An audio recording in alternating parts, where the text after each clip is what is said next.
Assalamu alaikum, I'm Aisha and you're watching Samaa News. Here are today's headlines. Canadian Prime Minister Mark Carney is trying to foster a new global trading order by working more closely with China and inking smaller trade deals, but faces constraints from Canada's still overwhelming economic dependency on the United States.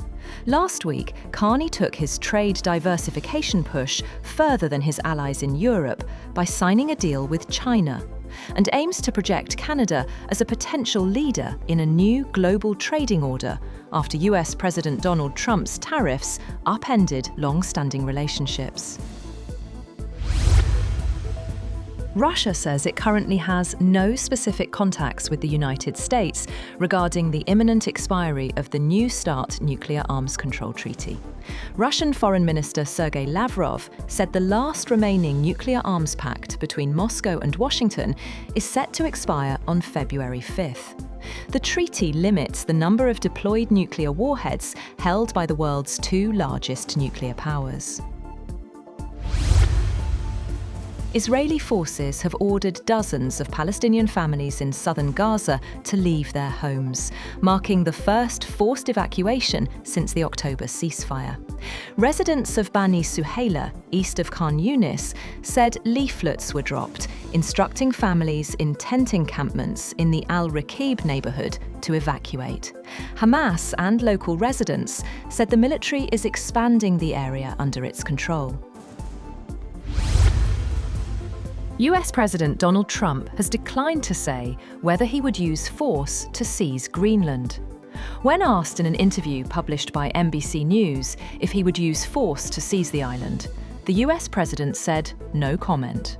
When asked if he would follow through on plans to hit the European countries with tariffs without a Greenland deal, Trump said, "I will, 100%.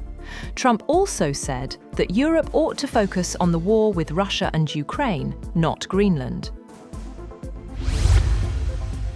Greenland's Prime Minister says the Arctic island will not be pressured amid renewed demands from President Donald Trump to cede sovereignty. Jens Frederik Nielsen said Greenland would stand by dialogue, respect and international law, despite tariff threats linked to Trump's push. His comments follow protests in Greenland and Denmark as tensions grow between NATO allies. Eurozone finance ministers have met in Brussels as tensions with Washington sharpened over Greenland. President Donald Trump has threatened sweeping tariffs on several European countries unless the US is allowed to buy the Danish territory. The European Union is now weighing retaliatory measures, with leaders set to discuss options at an emergency summit later this week. US President Donald Trump has shared messages from French President Emmanuel Macron, in which Macron questioned Washington's approach to Greenland and proposed broader diplomatic engagement. In the messages posted by Trump, Macron said he did not understand the US stance on Greenland and suggested hosting a G7 meeting. He also proposed inviting leaders from Ukraine, Denmark, Syria and Russia on the sidelines of the summit, and invited Trump to attend a dinner in Paris.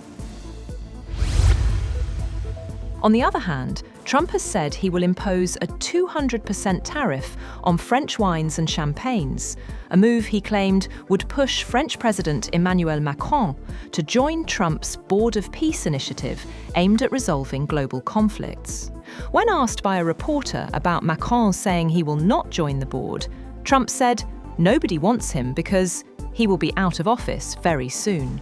He said he will put a 200% tariff on French wines and champagnes to make him join. France intends to decline the invitation to join the initiative at this stage. Trump is also expected to meet global business leaders in Davos tomorrow, as the US president's presence looms large over the annual gathering of the global elite in Switzerland. Business leaders, including CEOs in financial services, crypto and consulting, have been invited to a reception after Trump's address to the World Economic Forum's annual meeting. That's all for now. For more updates, visit www.samaa.tv. Thank you for watching Samaa News.